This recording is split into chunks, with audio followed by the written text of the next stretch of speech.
ndarangarira musi watisiyagamba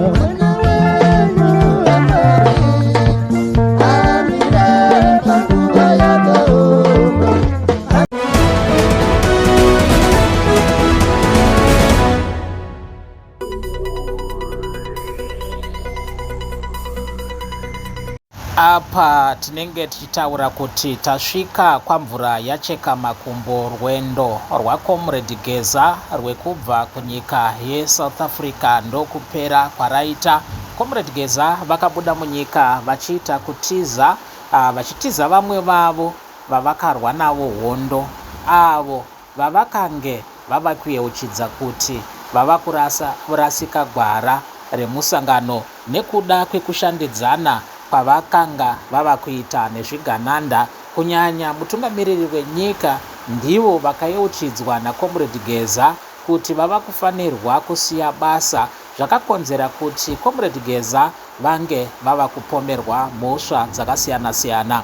Naizvozvo Comrade Geza vakazoshaika musvondo radarika musi wa6 February mushure mekutambudzika kunonzi kwakaitika muchivande kwenguva yakati rebei. Naizvozvo pane chiitiko chinonzi chaitika kumasvingo apo mapurisa adzivisa veruzhinji vanga vachida kuonekana naComrade Geza.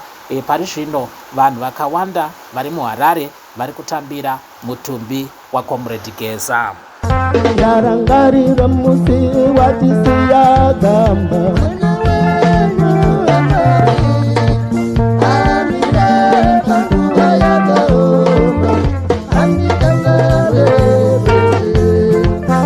ndarangarira musi watisiyagamba